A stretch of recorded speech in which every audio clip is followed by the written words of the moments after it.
along to this week's Assist, brought to you by Free Super Tips. I'm Warren Ashurst, back in the hot seat this week, alongside our regulars Mark Langdon and Dan Childs, to have a look at the action that we can look forward to this weekend. And of course, it is FA Cup and EFL that takes centre stage. We'll have a look in more detail, of course, at that in a moment. But it's been another busy midweek of Premier League action, which has had an impact, of course, at both ends of the table. Mark, let's start off by looking at the title battle.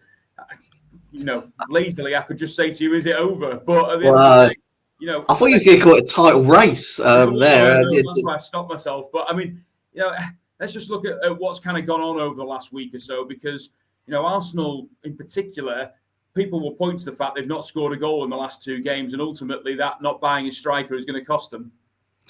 I think the injuries are part of the game, but they've kind of happened in the same area that have hurt them. But they're not the only team that have suffered from them. But losing Saka, Havertz, Gabriel Jesus is unfortunate. Set of circumstances for Arsenal. I don't think they've coped with it very well. I don't think that they necessarily cope with adversity very well at the best of times. Actually, I think that is a bit of a problem for them. Mourinho got the goals against Leicester, but I don't think he should be the kind of default option. I think he should be the last 10 minutes, try something else. And, Trossard has played centre forward previously. I know he didn't have an amazing game. When was it against Leicester? They sort of tried it for a while, but he still is the best person for that job. In isolation, a point at Nottingham Forest is not a disastrous result. I mean, Liverpool found it difficult, didn't they, at the City Ground only a few weeks ago. It's been the other results, and particularly the West Ham performance, because I was speaking to somebody who was at the Emirates last week and just said, like, the whole performance was just incredibly flat. It was turgid, it was boring, it was possession without penetration. There wasn't much noise from the crowd. It just sort of was quite a defeatist kind of environment, really. Set off by the players, and that the crowd sort of I was going to say responded, but kind of didn't respond. And it was just this game that was played out in sort of the sunshine at sort of half pace, which is not really what you want when you're going for a title. But you called it a title battle, but as the betting suggests now, it's virtually all over. Liverpool look like they're going to stroll towards the title. It's more just a case of when they do it rather than if they do it. Yeah, I mean, I think it's third or fourth last game of the season, Dan, where Liverpool are set to play Arsenal at Anfield. We're expecting it might be over by then. I think so, yeah. And I think, I know he said before the Forest game, and when you're asked if, about conceding, it's understandable as a manager, Arteta saying over my dead body. But I think realistically now, he's got to be looking at the Champions League games now, and they're going to be a priority for him. They're not going to win the Premier League. But they've got a reasonable draw, haven't they, in the next round of the Champions League, and every chance to make a fist of that. And if they can get through that tie, then you've got potential of players like Saka maybe coming back after the international break. I think with the title race, they needed to stay in touch until some of these players, certainly Saka, got back, and they've not managed to do that. So I think it's gone now, definitely. Dan, what do you think of Odegaard's performances, sort of since he come back from injury? I don't think he's playing to the same levels that he was sort of last season, when people were saying he was maybe the best player in the league. No, not been to the level. I mean, you do expect when others are missing, big players to then step up and do more. And if anything, it's gone the other way. They understand he's not got the targets to hit, with his passing. But he's certainly not taken that extra responsibility that Arsenal might have wanted. We need to, I suppose, give Liverpool credit as well, guys, because they've continued to grind out on some occasions and also emphatically pick up results as well along the way. 2-0 against Newcastle was a pretty standard performance, Mark, but again, another clean sheet to add to the one that they got at City. Yeah, a boost obviously before the game there with no Isak in the Newcastle lineup. I did wonder whether Eddie Howe was thinking of easier points and easier targets to be had, and just how injured was Isak. I'm sure if he had this, was it a minor groin problem? I'm sure if he's got that in the cup final in a couple of weeks, he would have played. So it was maybe a nice opponent for Liverpool to take on. But I just think that with Liverpool, just making no mistakes or very few mistakes anyway. None might be pushing it, but they're almost faultless defensively. Yeah. They don't like to give away sort of risky possession. They're very cautious with their passing. It's completely different, really, from how Jurgen Klopp liked to go about his business, and they were gung ho and. They'd sort of throw men forward and they'd score loads of goals, but you could hit them on the counter-attack. I think it's much harder to hit this Liverpool team on the break. And what they know they've got is just the quality in the final third, whether that's individually through somebody like Salah or the collective, to find, as we saw with that set-piece goal against Man City that broke the deadlock, they've got different ways to win matches, different options and variety in their attack, and they've been able to keep enough of their key players fit. So, if Salah would have gone down like Saka has, maybe you would be looking at something different. But I think some of that is to do with Slot's rotation. He's quite clever with when he takes players out of the team. But I think it's the tempo that they play at. I'm not sure that. It was about this time last year, wasn't it, when Klopp's team just ran into a wall, and it's because of the amount of running that they do. Me and Dan both support Spurs, and they've had their injuries, due to the relentless pressing, really that they try to do. And we've seen even with Man City now, just don't press, and I think that might have to come into the kind of modern game, really, where you just can't play at that full tilt for 90 minutes every week. Now you are going to have to pick and choose when you do that, just because of the calendar. And I think Slot and Liverpool have worked that out better than most. Yeah, well, if it is over at the top of the table, it certainly isn't behind the top two, because the battle, of course, for European places, particularly the Champions League, is well and truly on. Dan, I think it's fair to say that there's probably 8 teams involved in that battle. You go down to Villa, who are 10th with 42 points, and up to Forest, who are 3rd with 48 points. It's probably going to go right down to the wire. Yeah, absolutely. I mean, there's going to be lots of twists and turns, isn't there? One team I've really liked the look of recently, I think may get in there is Brighton. I think they've looked outstanding in recent weeks, playing some really good football. Seem to have worked out a way now. So they played good football earlier in the season, but were dropping silly points against teams towards the bottom end of the table. But they just seem to now they're working. They've got more of a winning mentality, can win games in different ways. The game against Bournemouth, they weren't completely dominant, but again found a way to win. I think it's four wins in a row now for them, and they're hitting a great run of form at a good time. And I look at the forward options they've got now. A lot of them are in form. The likes of Ruter, Mitoma, Welbeck, João Pedro coming back into it now. Minter, who I've not even mentioned. There's just they could get in it. We talk about injuries to Arsenal, but Brighton could pick a couple of injuries up there in their forward line, and they're still going to have a potent threat. So they're a dark horse. I would fancy to get in there. Okay, and then we'll just have a quick word about the relegation battle. We're speaking, of course, before the game between West Ham and Leicester on Thursday evening, but 5 points the gap now between the Foxes, Ipswich and Wolves, who are just outside the relegation zone. Mark, is it a done deal in your book? Well, you don't ever want to say done deal, because I've liked some of what Ipswich have done this season. I think the other two, Southampton and Leicester, are absolutely dreadful. But that was a blow for Ipswich, playing against 10 men. I know it was away to Man United, but there were 10 men for over half of the game, and you still lost. I think that. Even a point would have been a decent result, wouldn't it? And they conceded 3 goals, conceded 4 against Tottenham. Just feel that Wolves are better than them anyway. So to give them a 5-point start, it does feel like it's a step too far. And that if it does happen, it'll be the another year where all 3 promoted teams have gone down. And then you look at the top end of the Championship, and then the sides there that have got the parachute payments, and that does just lend itself to to start to worry, I think, about the that gap between the Premier League and the Championship, and feels like it's getting sort of wider at the moment. And Forest, for instance, have done brilliantly, haven't they? Because they've managed to kind of bridge it and then go on and are in that Champions League race now. But let's not forget that their sort of financial fair play issues, and you know, is that a risk worth taking, that you basically have a points deduction but feel like you need to go above your limits to kind of be able to be competitive in the Premier League?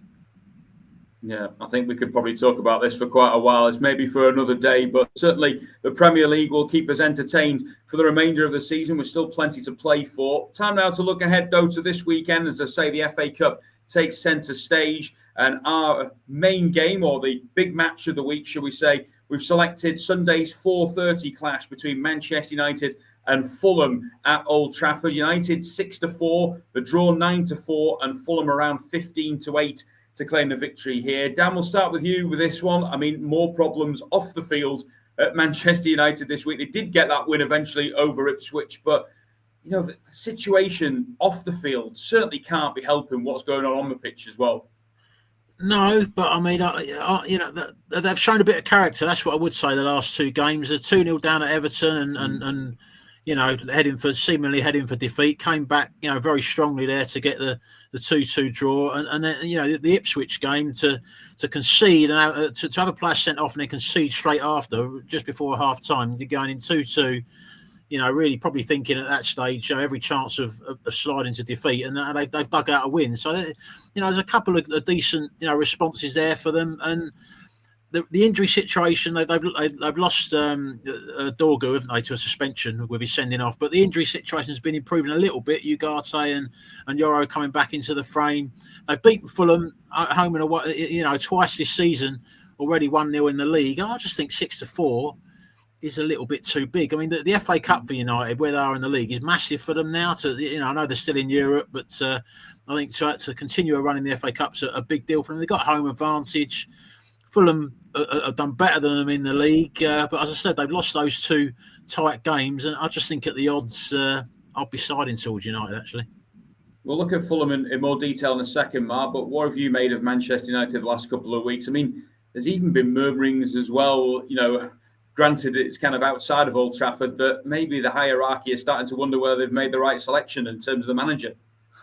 Well, I think questions will be asked of the manager. We've got an interesting piece actually in the Racing Post newspaper on Friday. It'll be up online on sort of at some stage on Thursday, sort of afternoon or early evening, really, where Simon Giles, our data analyst, has kind of had a look at Manchester United and their results and performances since Amorim came in, and basically suggesting that he's made them worse. But I think the gist of what he's saying is that what Amorim is doing is that he's prepared the short-term pain for what he hopes is long-term gain, and that, you know, Erik ten Hag never really got to grips with that. If you remember, it was only 2 games in, he then suddenly decided they couldn't play sort of the possession football that he wanted, and they started whacking it long, and they actually got a positive result against Liverpool. But he was always kind of looking for that short-term fix, and they got it by winning a couple of cups. But Amorim wants to lay kind of these foundations for the long term, but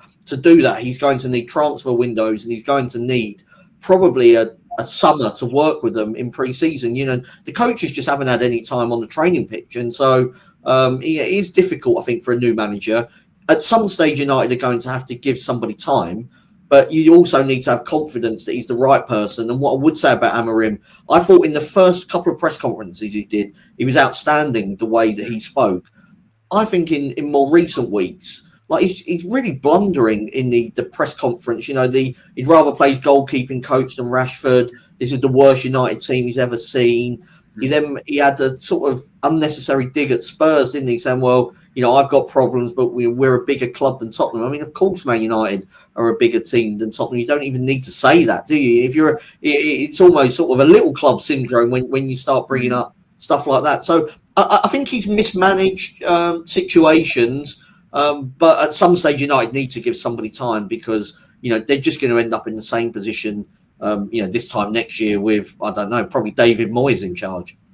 Well, in contrast, Fulham, of course, seem to be heading in the right direction. And we've been critical, Dan, I suppose, on a couple of occasions of, you know, teams in the Premier League and maybe higher up in the Championship not playing the strongest teams in the FA Cup. This is a real chance for Fulham, you know, to achieve something this season. They're 4 points outside the top 5, and they've got this opportunity in the FA Cup as well. It is, and he's taking it seriously, isn't he? Because he made 5 changes for the win at Wolves. They got the win at Wolves despite making the 5 changes. Left people like Anthony Robinson, among the players that were given a break. He's been their ace assister, isn't he, from left back this season? I think one of the most underrated standout fullbacks in the Premier League this season. But no, they're doing it. They're doing excellent in the Premier League. One of the teams I mentioned, Brighton, they've got a chance, haven't they? Every chance for a club like Fulham at this stage of the season to actually have a shot at getting into the Champions League it just shows you what a brilliant job that Marco Silva's done, and he's done it without a lot of teams that are in that fight have got star players that can just win them games on their own. I think Fulham, it's much more of a collaborative team effort, and again, a lot of the credit there has to go to the manager. I'm sure there's probably a few Arsenal fans sat scratching their head about Emil Smith Rowe. That's probably for another day as well. Mark, let's give you the regulars, of course, that join us on the Racing Post Assist. We like to give a best bet for each of the games, and what you're looking at here for Man United Fulham. Well, so the prices have changed since we have to supply our tips earlier on. So I went for Fulham or draw double chance, but Man United have drifted to such an extent that I'm going to change it to Fulham draw no bet. I take on board what Dan was saying about Manchester United, but my sort of case for Fulham is that United scored with their only shot on target when they did win at Craven Cottage recently. I thought they were awful in the last round against Leicester. And then when I look at Fulham, the draw at Liverpool, they've drawn at Spurs when that was sort of a good result. They've won at Forest, Newcastle. They've was it Chelsea that they beat? They've drawn at home to Arsenal as well when they had a number of their players back. And also the sort of calendar, I think, fits into it. As Dan was saying, rested half the team, whereas United have had to play with 10 men 24 hours later. I just wonder if that might play its part as well. So I'll go for, if you want to play it short, then Fulham or draw double chance. But given the way the prices have drifted, I'd probably play Fulham draw no bet now. And Dan, you've alluded to the fact you think United are a big price. What are you going with here? Yeah, I kind of gave it away, didn't I, early on? I just think I don't think there's a big difference between the teams, and at that price with home advantage, in a big cup tie, and you've always got. I mentioned about Fulham being a collaborative effort with United. You've always got a chance of like Fernandes coming in with a flash of brilliance, to win you the game. So not with any amazing deal of confidence, but every team has their price, and I would just edge towards United. Okay, well, let's look at the rest of the 5th round fixtures in the FA Cup now, and we'll do it in chronological order. So we'll start with Friday evening's game. It's an 8 p.m. kickoff at Villa Park as Premier League take on Championship. Aston Villa 2-9 to claim the victory. Cardiff as big as 14-1, and it's 5-1 the draw. Mark, we'll start with you with this one. Is it as straightforward as it looks on paper for Villa, or do we think they'll be pushed by Cardiff? No, I think it should be straightforward. This was the game I chose to watch on Tuesday, the Aston Villa trip to Crystal Palace. When they equalised, I didn't see the 4-1 sort of coming, but that's the way it ended up for them. But this is a much easier game at home to a fairly poor Championship team. We've already spoken, haven't we, earlier on in the show about the difference between the Premier League and the Championship. I think Villa have got a lot of different options that they can rotate in and out of the side. And Friday, it's long enough before the midweek Champions League game against Club Brugge. So I'm going to go for Aston Villa to be leading at half-time and full-time on the double result market. And Dan, what about you? I mean, you'll have seen a bit of Cardiff this season. Are they capable of causing Villa some problems? No, it's a short answer. I agree with what Mark's just said, that they are a pretty poor Championship side. Been down there struggling for most of the season. They eked out a 1-0 important win for them actually in midweek at home to Hull. Wasn't a great game by all accounts. They've been waiting on Aaron Ramsey to get fit for a lot of the season. He's available now, but well past his best. And I just think, the games they got through beat 2 Championship teams. Sheffield United played completely, almost like a reserve light team, reserves and worse when they beat them at Bramall Lane. A lot of youngsters in their team. One at Stoke are also having a poor Championship season. And people will talk about, will Villa rest players ahead of the Bruges game? As Mark's mentioned, there's quite a few days in between, but even if they do rest a few, I think there's every chance Cardiff will rest even more, because they're only 6 points from the relegation zone. They're at home to Burnley on the Tuesday coming up. So I think there's every chance they'll make quite a few changes as well. Villa, I mean, how do you get a bet out of this? I watch Marcus Rashford coming at half time, in the game against Chelsea, and he just looks like he's re-energised now. Getting a bit of his confidence back. Made some good runs. Assists with the goals, was often looking to cut in and get those shots off as well. A couple of them were blocked, but you can see he's really looking to make an impact. He came off the bench again, didn't he, against Crystal Palace? You would think this game, one of the changes will be a Rashford start. So I'm going to go at home to a poor championship team. He's odds against to score any time. I think that's worth taking. Okay, let's move on to Saturday now, and we have got 4 FA Cup ties to look forward to on Saturday, 2 of which kick off early at 12:15. We'll start off with Crystal Palace against Millwall at Selhurst Park. It's fair to say, Dan, there's no love lost between these two? No, it'd be a spicy affair. I think with Millwall as well, they do make games. Again, you've got a big gap between the Premier League and the Championship, but I do think they'll make life fairly difficult for Palace. They're a tough side to play against. Leeds made a lot of changes in the last round, but to still go to Ellen Road and win there, they're not going to be they're not going to beat themselves. Millwall, they tend to be solid, well organised. Alex Neil's gone in there. He's got kind of stuck with the DNA of the club, and he's got them going. Actually, they're only, I think, 6 points outside the playoff race. When he went in there, they were probably looking more at risk of getting pulled into the relegation issue. So he's had a good start there, Alex Neil. I just think Palace, though, they've really gone, been fantastic, haven't they, last couple of months in the Premier League, come away from looking in a relegation battle, absolutely comfortable down mid-table, got their big players playing well, Mateta, Sarr, Walton's come back into the side playing well. They just look a good side. I think Mill will make it tough, so that feeds into the bet. I'm going to go Palace and under 3.5 goals, shade of odds on.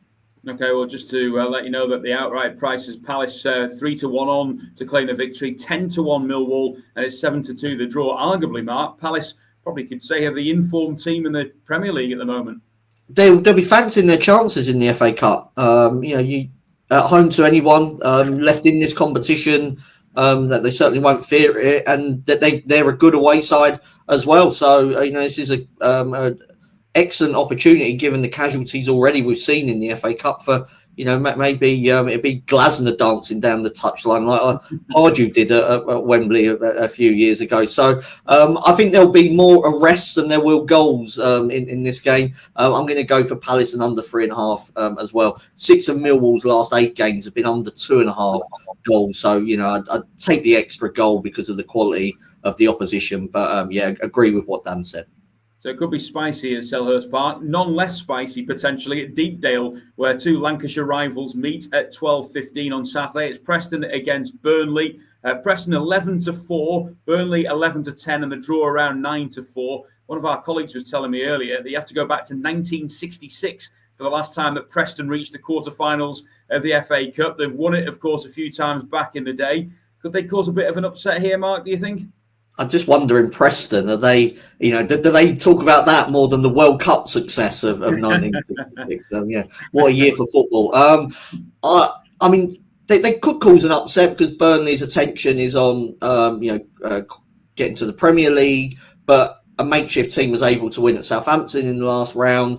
I'm going to go for Burnley to win, 13 clean sheets in 14. And I just looked at I just whizzed past that. I mean, 13 clean sheets in 14 matches is ridiculous. But I looked at the bench for the sort of last game: Kladky, Worrell, Sarmiento, Benson, Foster, Shelvey, Brownhill, Barnes. I mean, they're sort of good championship players anyway, really. I watched a game that finished 0-0 between the two recently, and I thought that, I know it was a full-strength Burnley team that day, but I thought that they were the better side in that, and on another day would have won. So I'm going to go for Burnley to win, but not with any huge amount of confidence, because I am expecting a chunk of changes. Is it fair to assume, Dan, that we're probably not going to get to see a greater number of goals in this game? I think there could be more arrests than goals in this one as well, to be honest. Both the league games have been 0-0. I mean, there was a 0-0 at Burnley. I think Preston had a I think they went down to 10 men in that game as well and got a draw 0-0 in the fixture up at Turf Moor. I think Preston played better in that game than they did in the home game. I agree with Mark. Burnley were the better team really in the recent game at Deepdale. But with the changes, I just think that they're both in midweek action, but Preston are in a bit of a no man's land position. At the moment in the league, they're 9 points outside the top 6, 12 clear relegation. They're home to Swansea on the Tuesday. I think for Preston, I fully expect them to go full strength for this game. They've gone quite strong in previous rounds in the FA Cup. And I think against the Burnley team, they've got their trip to Cardiff on the Tuesday. I fully expect Scott Parker to make wholesale changes. So I appreciate that Burnley the squad has got stronger. Their injury problems are cleared up, but a full strength Preston against the wholesale changes Burnley, I would side with Preston to qualify at odds against. Okay, well, another game that looks tight on paper is at 3:00 on Saturday at the Vitality Stadium as Bournemouth take on Wolves. Bournemouth 3-4 to claim the victory. The visitors 16-5, and the draw is 3-1. Dan, we'll start with you with this one. I mean, Wolves have done well at the Vitality recently, of course, in the Premier League, and I suppose if you're going to make a case for a little bit of an upset here, is that maybe Bournemouth are better away from home than they have been at home recently. Yeah, I think a lot of people are going to look at that game and Wolves winning there recently, and Bournemouth they've had a bit of a dip in the league, haven't they? 3 losses in 4, but I just think that there's a danger reading too much into that. I think Bournemouth they're only a shade of odds on here to win the game. That result that Wolves won at Bournemouth was heavily influenced by Zabani's red card in the first half. Wolves have picked up recently, but they're still only 5 points as we're talking. I mean, Leicester are playing tonight, in their games. But as we're talking, they're 5 points above the relegation zone. And Bournemouth, I watched their game at Brighton on Tuesday. They lost the game 2-1, but it was I thought it was quite a decent standard of game, high intensity. They're still playing real high intensity, brave football. Bournemouth Clivert scored a fantastic equaliser for them, and I still think they're playing at a good level. So at the price, there's a big 21 points between the teams. Bournemouth shade of odds on, fine by me. I know, Mark, you tipped up Bournemouth at the start of the FA Cup campaign as potential winners. Are you still confident they can go a long way?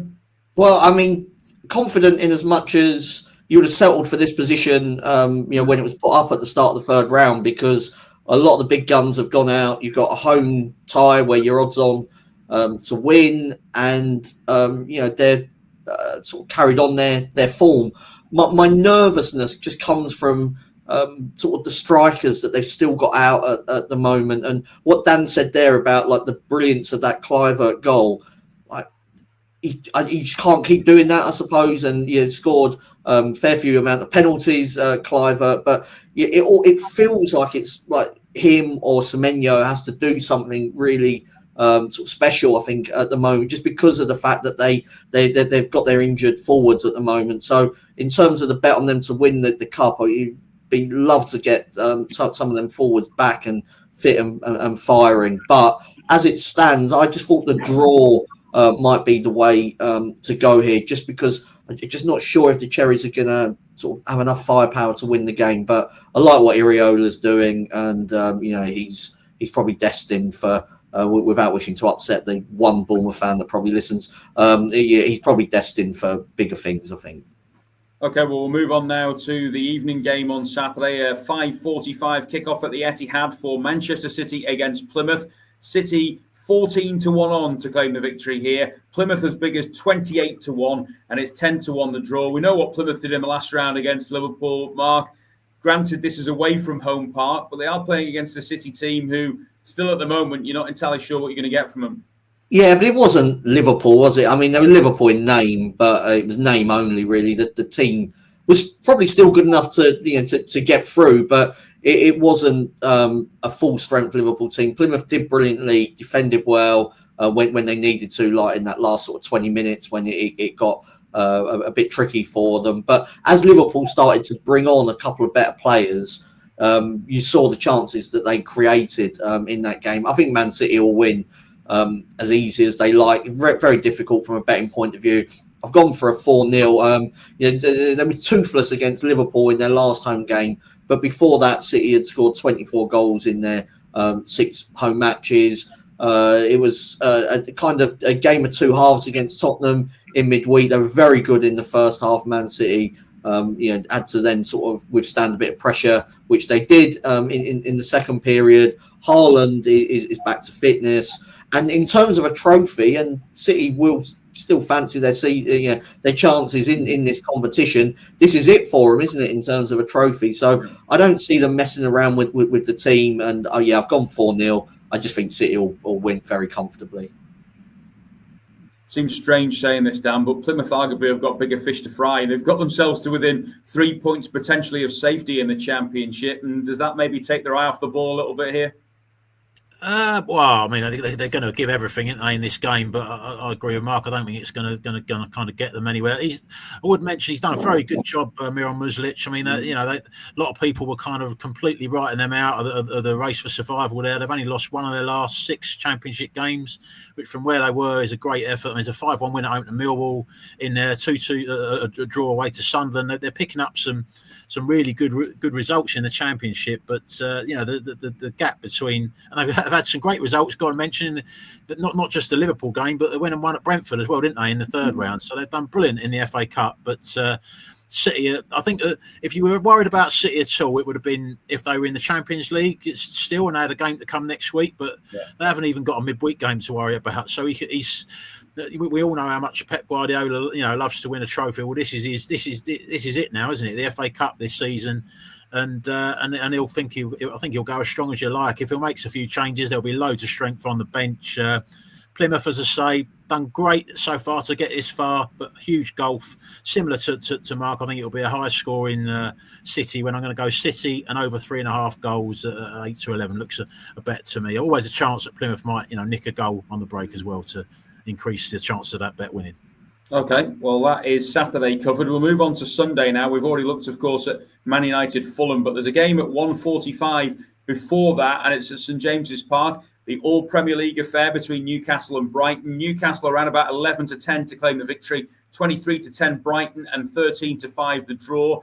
Dan, I suppose, bearing in mind what Mark mentioned earlier on about Isak not being risked against Liverpool in midweek, and of course the EFL Cup final to come. It'd be interesting to see how Newcastle play this one. Yeah, he's kind of managing it, isn't he, at the moment? I don't think Newcastle are far from giving up on, and trying to get a top 4, top 5 finish. But they would have looked at the game at Liverpool. Even if you go absolute full strength, you're still probably unlikely to pick any points up. So you have got to look at kind of managing the fixture list, and their aims are going to be, can we win a couple of cups and also finish, as high as we can in the league. I think there'll probably be, if Isak's close, I can see him being involved in the game. Do I think that will mean that they win the game? I've already mentioned about Brighton now. How impressed I've been with them lately. I think Brighton I think they'll certainly be competitive here. So Newcastle away, though, at this stage is a tough draw. I just thought that I see a close game. I couldn't believe how big the draw price was, to go into extra time. It's nearly 3-1. I thought in a game that you don't see a lot of difference between the teams, I thought that was where the value is. So I'll go for the draw and the match to go to extra time. I was trying to wrap my brain, Mark. I think Brighton won at St James's, didn't they, in the season? I didn't remember Danny Welbeck getting a goal. They did, and they got injured as well in that game. I actually watched that game. Newcastle battered Brighton, in fairness, and you couldn't believe that Brighton came away from that one with a victory. So I'm going for a Brighton win, and it's not based on the fact they've already won at St James's this season, because, like I say, that was a bit of a fluke result. But they've had an extra day of rest, which I sort of mentioned. I always think that it's sort of a good thing to have if you can sort of do that. And Newcastle had a tough game as well away at Anfield, but they've lost at home to Fulham and Bournemouth quite recently. They're conceding a lot of goals even when they're sort of winning. A couple against Birmingham, there's 3 against Forest. The performance at City when they got absolutely thumped, not great, considering Man City have had their problems in the Premier League this season. So I just felt that Newcastle were probably more vulnerable than the price suggests. I was toying with the idea of like Brighton draw, no bet, Brighton to qualify. So I do agree with Dan that the draw is a big runner, but I have just gone for Brighton in 90 minutes. I like the variety in their attack. And the one game where they played absolutely hopeless, I think that was on the manager at Forest when they lost 7. He just picked the wrong team with one midfielder in it. So I think you can forgive them that. Okay, well, as often as the case with the FA Cup these days, we're spread out across the whole weekend, and we've got one more game to cover, which takes place on Monday evening, a 7:30 kickoff at the City Ground for Nottingham Forest against Ipswich. Forest 7-10 here, Ipswich 15-4 on the draw, 11-4. Obviously, if you're going off league form this season, Mark, it's kind of, you would think, a no-brainer in terms of a home win. Are you thinking it could be the same again? Yeah, I think Forest should win the game. Nuno made a lot of changes for the last round. Now, that's what I was just nervous as to what team he would pick for this game. I mean, there's a good opportunity. I mentioned a good opportunity for Bournemouth and Palace, a good opportunity for Forest as well. But I did wonder whether their league position might just take priority. So I've gone for both teams to score. Before the Arsenal game where Forest did keep a clean sheet, it was only 2 clean sheets in 8. So they had just started to lose maybe some of that defensive discipline. And the Ipswich defence has been exposed, many times this season. But they scored 4 at Coventry, and they've got a lot of forward players that I think have a similar ability. Like Delap's the obvious quality one, but if McKenna does decide to change it around, like I don't, like Schmodix might come in for Clark, and there's not much between those two, and I think that maybe that might be one of their problems. Actually, they've got not enough players of a really high quality, but they've got a lot of players of the same quality. I think Forest will probably win, but I just prefer both teams to score. There's probably a different train of thought here, Dan, in terms of Ipswich, is that some people will think getting a cup win will boost confidence in the league. Others will say, actually, you've got bigger things to think about in terms of trying to stay up. How do you think they'll get on? I think they'll probably lose. I think they made a lot of changes for the game at Coventry, but as Mark's rightly said, there isn't a huge difference between Ipswich's kind of reserve 11 and their first 11. So that wouldn't concern me so much that the Ipswich are going to make, probably going to make quite a few changes. What the reason I'm going to go with Forest here is I do think Forest will go stronger than they have in the previous rounds. The game at Exeter, if that's not a warning sign when you need penalties to go through. I think Exeter were down to 10 men as well. At a point of that game. They haven't got a Premier League game until the following weekend, so you haven't got anything in midweek coming up to worry about. It's just whether he thinks the players are recovered enough from the Arsenal game. I think at the very least they'll certainly have a stronger bench than they had at Exeter, and I just think that they are better defensively than Ipswich, and they'll carry threats going forward. And I think that better defence that they've got will be key to them winning the game. I think Forest to win for me. Okay, well, that's the FA Cup 5th round covered. Up next, it's the EFL. Do you want football free bets? All the best offers from your favourite bookmakers can be found in one place. Check out racingpost.com/free-bets to find out more. Racing Post, stay ahead of the field. So our EFL match in focus this week is in League One. We've already mentioned there's a couple of cracking games in the FA Cup early on Saturday, but there's also one in League One as well, because the top 2 meet at St Andrews as Birmingham and Wycombe go head-to-head at 12:30. Birmingham 7-10 to claim the victory here. It's 4-1 for second place Wycombe and 27-10 the draw. I mean, these two, as I say, first and second, Dan, in League One at the moment. 2 teams, though, with very different budgets and going about things in a different way, and both have impressed in different ways. Yeah, I mean, Wycombe have done fantastically well, haven't they? Right from the start of the season under Matt Bloomfield.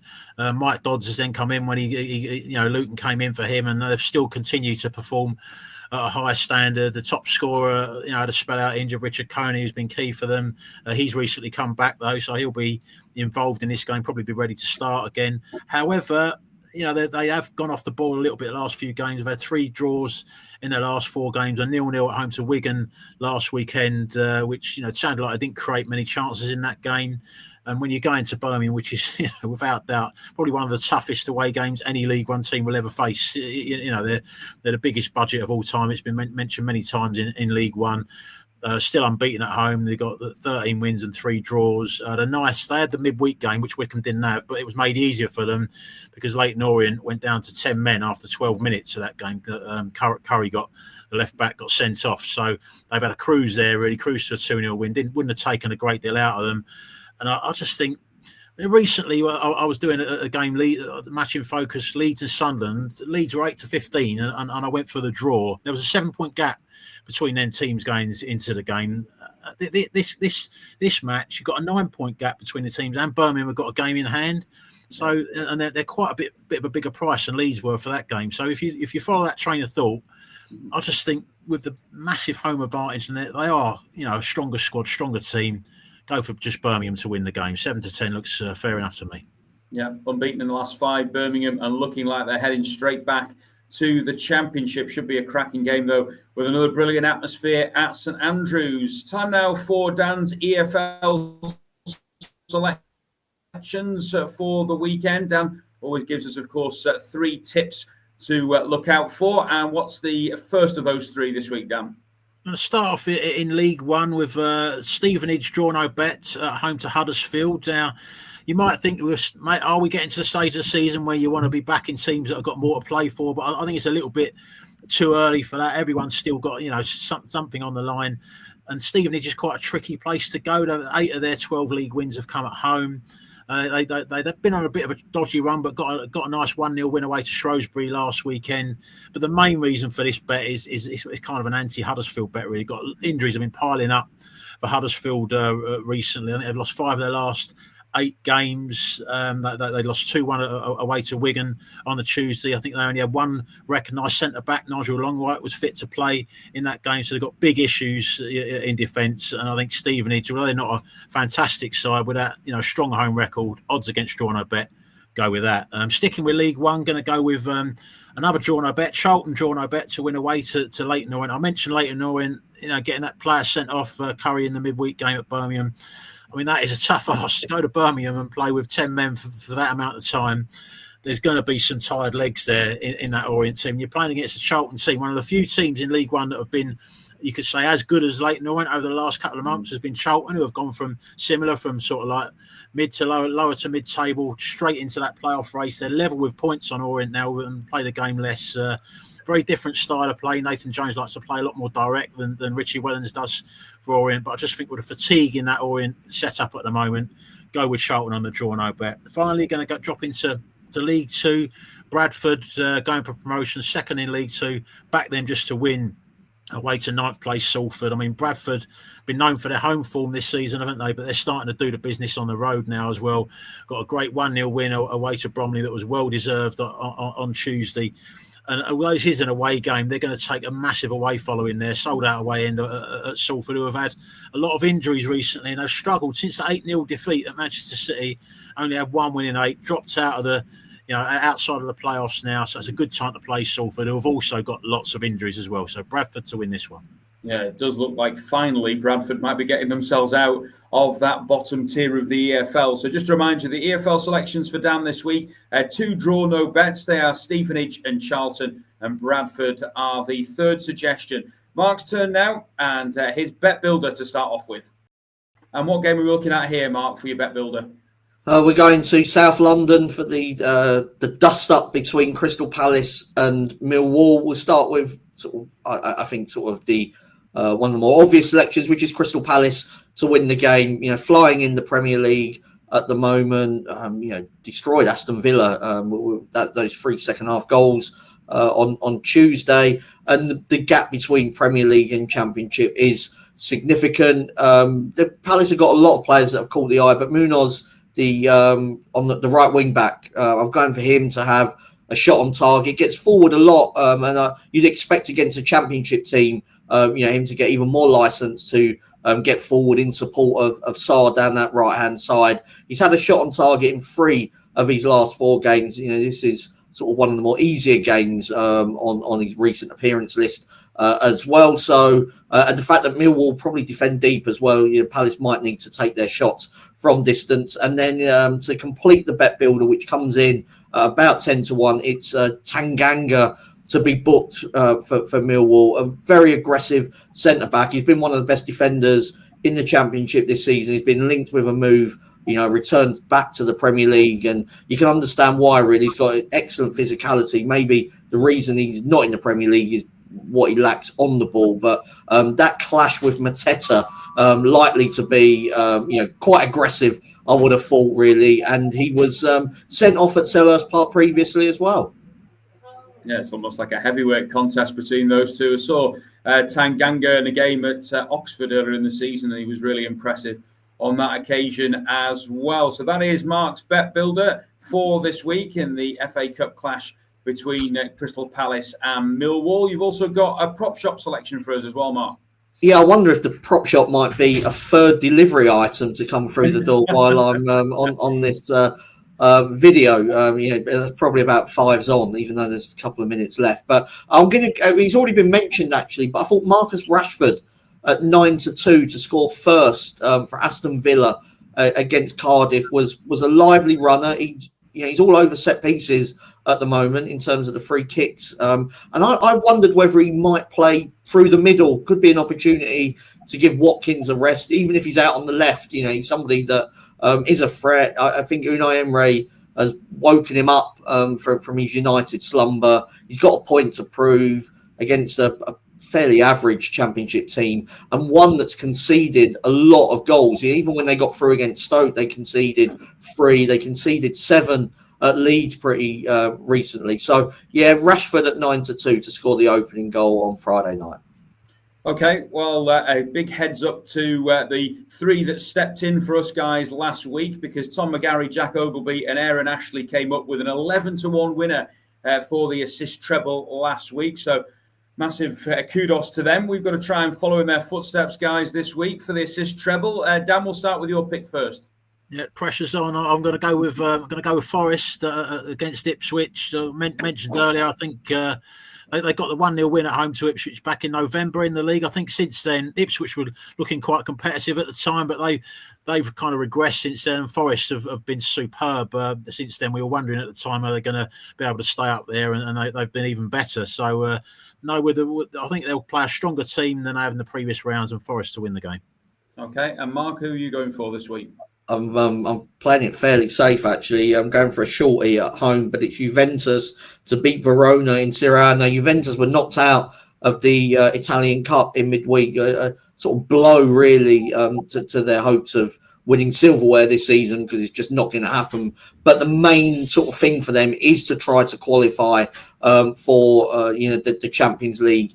They have won 5 of their last 6 in Serie A, and that includes a very impressive victory over Inter, where they had 8 shots on target to Inter's 2. And Verona, although they're sort of mid-table-ish in Serie A, 14th, they're bottom 3 on expected goal difference, which suggests that they're kind of getting away with it a bit to be as high up in the table. So Juve to join Charles' tip there of Nottingham Forest. I've got a bit of a disclaimer, because I was thinking about ticking Bradford to beat Salford. I have to say I strongly fancy the Bantams to win, but I didn't want to tread on Dan's toes or his coattails. So I've gone instead, again, another League Two game. I've gone with Harrogate to beat Accrington at 27-20. It is 21st against 20th in League Two. Both of these two teams still in danger of the drop. They're level on points, but Harrogate are unbeaten in 4 at home, and that includes wins over the likes of Swindon and Cheltenham in recent weeks. Accrington have won 3 of the last 10 on the road, and they did win at Tranmere last week, but Tranmere have since, of course, sacked their manager Nigel Adkins, and it does show you that Tranmere are on a really poor run at the moment. They lost 2-1 at Wetherby Road against Harrogate last season as well. And Harrogate tend to bounce back really well. I've seen quite a lot of them this season, and off the back of a 2-0 defeat at Bromley last week, where they certainly had their chances to score as well. I think they could claim the victory at 27-20, and I'll actually be going to that game first-hand action as well. So Nottingham Forest, Juventus and Harrogate are the treble this week for the Assist, and we'll conclude this week's show with the naps from Dan and Mark. And Mark, we'll start with your nap first. Yeah, I don't like the FA Cup really as a sort of betting kind of coupon, really. So I'm going to go into League Two for Notts County, draw no bet at Fleetwood. Notts County have only lost 2 of their last 13 matches in League Two. That was 2-1 against Wolves, who are the leaders, and 1-0 at Port Vale, who scored with their only shot on target, actually, in that game. Now, Notts were poor last week against Tranmere, but their extra quality up front sort of paid in the end, and they still managed to get the victory. They probably need to step up on their performance away to Fleetwood, but they're more than capable. And they're 4-5 draw no bet, which I thought was more than fair. Yeah, definitely. And I think, Dan, it's safe to say that you'll be heading with somebody that we've mentioned a couple of times already. Yeah, I'm going to go with the one that you nearly went with on the treble. Going to go with Bradford away to Salford. I just think Bradford they're really flying at the moment. I mean, even in the recent the semi-final of the EFL Trophy away to Birmingham, gave Birmingham a really good game. In a 2-1 loss at St Andrews. I mean, if you can compete with Birmingham, you certainly should be too strong for injury hit Salford, who, as I mentioned earlier, have only won one of their last 8 games. Okay, well, my thanks to both Mark and Dan once again for their input this week. Don't forget, of course, to like, subscribe and comment on the Racing Post YouTube channel. And if you like your golf, of course, the sweet spot every Tuesday with Steve Palmer is in red-hot form in 2025. Make sure that you join him, of course, every Tuesday with Dave Clark on that. And we'll be back on Monday for a Champions League special. It's the last 16 ties, including, of course, the Madrid derby and PSG against Liverpool. In the meantime, enjoy your football this weekend, and please remember to gamble responsibly.